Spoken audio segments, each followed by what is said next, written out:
Hey guys, so the Australian Road Race National Championships are on in just under 2 weeks' time. So a lot of the top riders are doing their final preparation. So what I wanted to do is jump over to Strava and check out some of my top picks, some of the craziest training sessions I've seen done.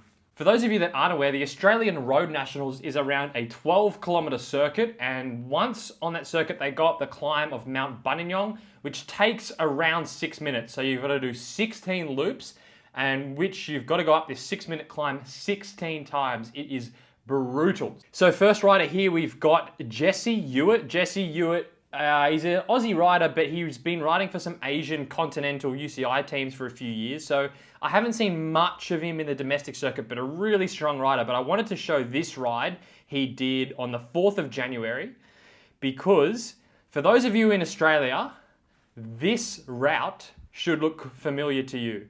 Anyone aware of what this is? Yes, this is Peaks Challenge Falls Creek. So this is probably the biggest marquee Grand Fondo in Australia. He went out and rode it on his own as a training ride on the 4th of January, and his moving time was 7 hours and 29 minutes. Now, he had a few stops in there, so you can see the elapsed time is 8.5 hours, but to do a 7 hours and 29 minute moving time over the Peaks Challenge course is crazy. I think the winner last year and the year before, Mark O'Brien, usually does, the winning time's usually around between 7:20 and 7:30. I think that Ben Dybel holds the course record, which is like 7 hours and 2 minutes, I think. That's a bit of an outlier because Ben Dybel's a freak, but for Jesse Ewart to go out and do a 7 hours, 29 minutes solo is crazy, because obviously when they do it for the actual event, they're in a group. There's like the drafting helps in, well, the descents and also these intermediate sections, which are just false flats. So to go out and do that solo is crazy. 251 watts average, 290 watts, 291 watts normalized for 7.5 hours. I think Strava source has got him clocked at 66 kilos. I'm not sure if that's accurate. Jesse Ewart, hot take, he is my pick for the top placed non-pro rider for Road Nats.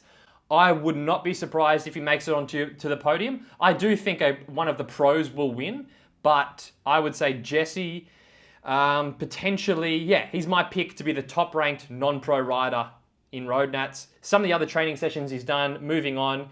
There was this one on the 2nd of January. Looks like he was doing some power profile tests. So there's a 20-minute maxi in here. I can get it. So 837 watts for 20 seconds. The more interesting ones, though, was here. 516 watts for 4 minutes, 7.8 watts per kilo. That's nuts. And then 12 minutes at 6.4 watts per kilo, 420 watts. So it must have been doing some sort of testing. Next rider, we've got Brendan Johnson, or Trekkie as he's commonly known, a mountain biker / road rider. Kind of does it all. He won the National Road Series overall as a whole in 2020. So really strong rider. He's always very fit. He seems to just really love riding his bike. He's always in good shape. But it does seem like he's doing some specific prep for Nationals coming up. So this session was on the 4th of January.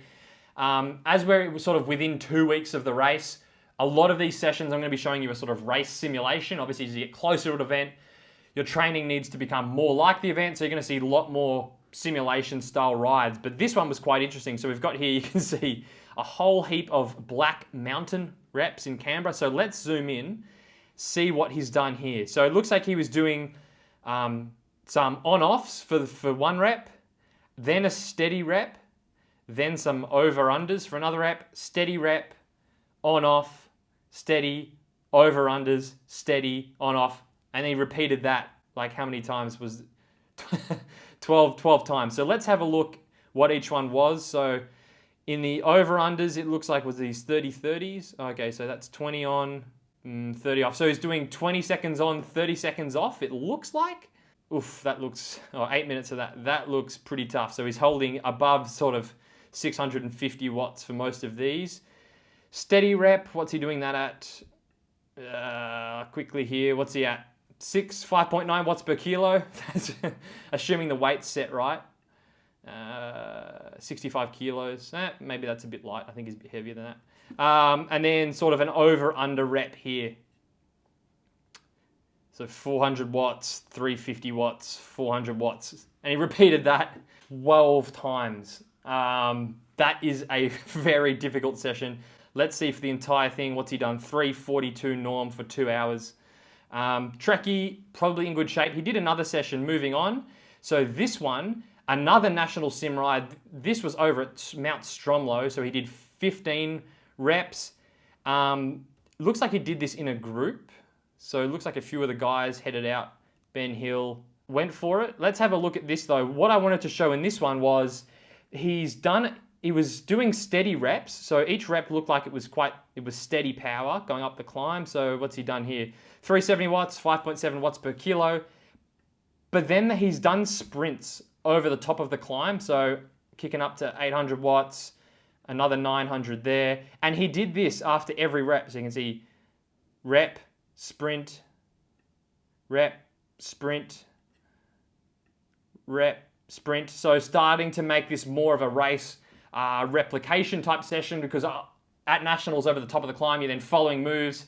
There's a few corners through the university on the loop. So yeah, building in that fatigue resistance and dealing with all those surges in pace after the climb. So a proper hard simulation session there. What's the lap?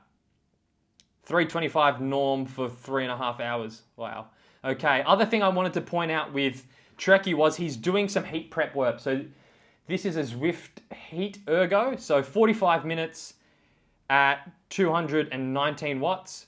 But he's got a screenshot of his Wahoo here and temperature 36 degrees. So it's good to see. One of the other riders I'm going to show also was doing some heat prep work, but good to see riders looking at preparing for the heat, because Ballarat can be very hot at nationals, very open climb as well. There is almost no shade. You're directly in the sun. Steady rolling the legs over.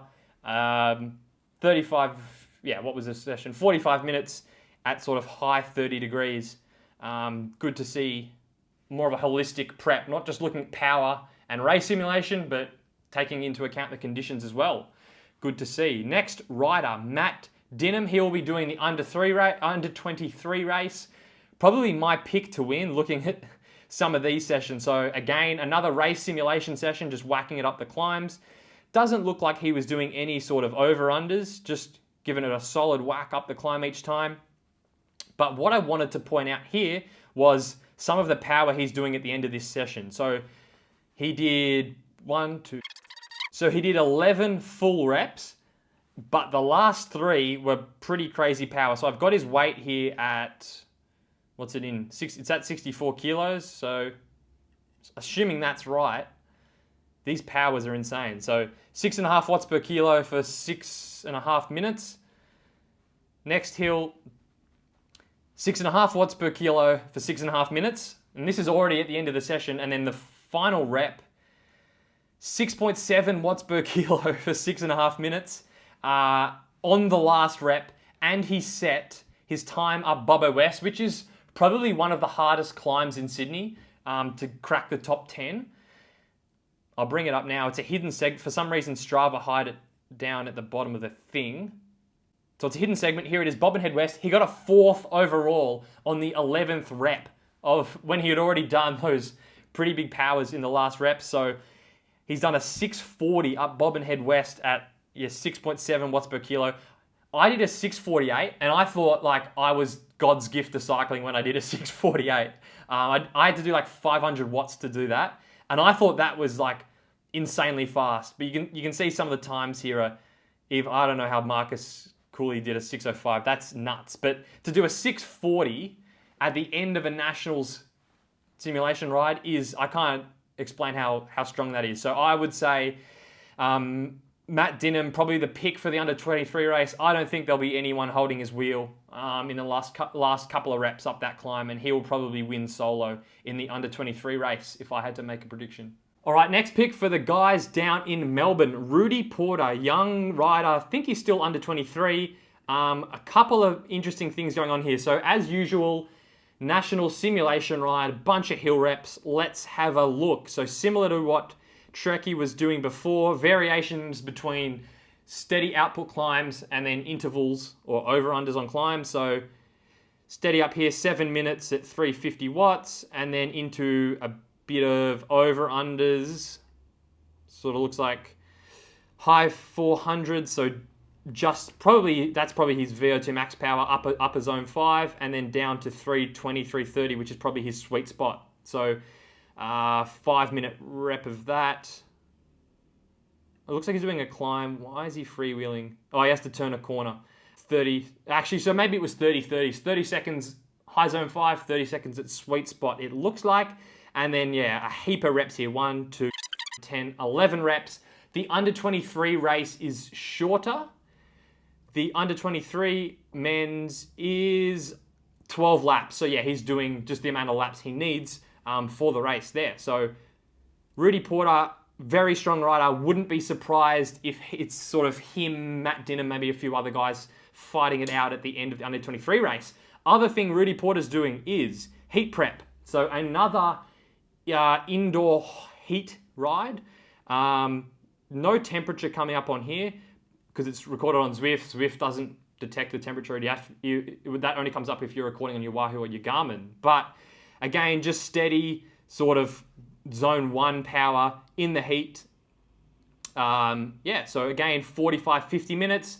Good to see riders. It does seem like riders are more, like back 3 or 4 years ago, I didn't see anyone doing specific heat prep for races.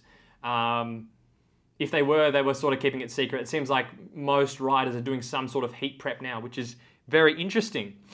Final thing I want to point out here that I saw Rudy Porter, it looks like he might be doing the time trial as well because he did this ride, which was a bunch of steady efforts around a velodrome.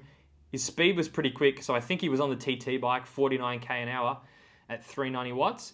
But the title of this ride was NaHCO3, which is the chemical formula for sodium bicarbonate. So it looks like Rudy was testing his bicarb loading, and he'll probably be having a crack at if he was doing the bicarb stuff, I'm guessing he's doing that for the time trial. Going to be less useful in a longer road race. So yeah, this looks like a time trial prep session doing a bunch of reps. What's this? 4 minutes on, 2 minutes off. So repeating that a bunch of times. So 1, 2, 3, 4, 5 reps of that, bit of a break, 5 more reps. Testing how he's dealing with the bicarb. Because yeah, the bicarb, if you're not used to it or you take too much or if you're not doing it in capsule form, can really upset your stomach. So good to see he's testing it out there so he doesn't shit himself out on the TT course. But pretty cool that this is all public and we can all have a little stalk and see what is going on. So there we go. That's it for this video. Thanks for watching, guys, and catch you in the next one.